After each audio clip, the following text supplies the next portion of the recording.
Na-scam kami sa Cat Village, Sapa, Vietnam, kaya panoorin mo to para hindi ka na matulad sa amin. May balak ka rin ba mag-travel ng Vietnam? Tara, isasama kita sa tuktok ng Indochina, sumigaw sa bilis ng Alpine Coaster, maglakad sa Rong May Glass Bridge, magpaka-king and queen sa Cat Village, sumakay ng cable car, kumain sa harap ng famous monotrail, at marami pang iba. Samahan nyo kaming explore ang The Land of Blue Dragon, Vietnam.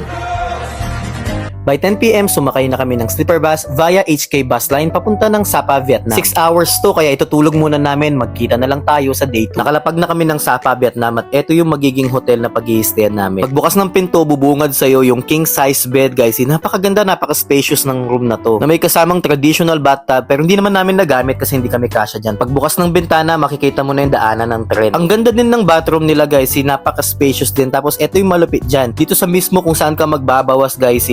Tanaw mo din yung pagdaan ng tren. O diba, napaka-nostalgic mo dyan. Pero syempre, pwede mo naman takpan yung bintana. Tips, pag pupunta ng Cat Village, huwag nyo sasabihin sa driver na magre-rent kayo ng costume. Kasi binaba kami sa Bungad, which is malayo pa yun sa mismong Cat Village. Kaya budol talaga, bitin na nga yung biyahe, tapos napamahal pa kami. Na kung sa mismong Cat Village na lang kami nag-rent ng costume, edi sana nagamit na rin namin tong slide nila dito. Ito nga pala yung na-hire naming photographer. Pero guys, sobrang relaxing ng view dito. By the way, eto siya sa taas, tapos eto naman sa baba. Alam mo yung kahit na scam kami, na-enjoy pa rin naman namin ng moment dito. Maliban sa magandang establishment, meron din silang falls dito. Mag-ingat lang kasi medyo madulas. Ganito kapag malayuan, ganito naman kapag malapitan. Pwede rin sumakay ng kabayo para makapagpa-picture. Breathtaking talaga dito, kaya mapapalaro ka ng ganda-gandahan. At ito yung mga iilan sa mga pictures na nakuha namin. Sobrang ganda naman talaga. Next is magkakapisa na kami sa Viet Trekking Coffee, kaso puno, kaya lumipat na lang kami sa Lado Restaurant, which is best decision na rin para sa amin kasi dito kami nakakain ng masarap na shabu-shabu habang nasa likuran namin yung train. Then guys, mag-rent na lang kayo ng motor para explore ang Sapa, Vietnam, guys. Sobrang affordable lang. Napakalapit lang sa amin ng Sun Plaza. Pati na rin tong pag-globe dito sa Sapa. Dumiretso na kami ng Alpine Coaster para ma-experience ang isa sa mga thrilling activities dito sa Sapa. Advisean pa nga kaming mag full speed dahil mas may enjoy ang experience. Pakinggan nyo na lang mga sigaw namin.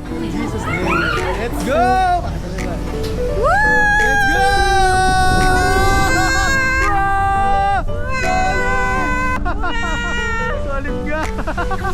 Magkalapit lang sila ng Moana Cafe View, kaya ito na yung sinunod namin para mag-take ng mga pictures. Then bigla na lang may umiiyak dito kasi hindi daw niya kayang pumunta dito. Pero later on, nalabanan din niya yung takot niya sa heights. Kaya nakangiti na ulit siya, nagpa-video pa nga, oh, di ba? Ang ganda-ganda mag-picture dito, guys. Tapos ang dami din talaga mga spots katulad nitong piano. Sobrang instagrammable talaga. And then may pa-practice na rin ng mini glass bridge. Then napapunta kami sa night market kung saan maraming street foods, mga dry foods, dry meat, mga souvenirs at marami pang iba. At dito na kami nag-dinner, guys. Kita na lang tayo ulit sa ating day 3.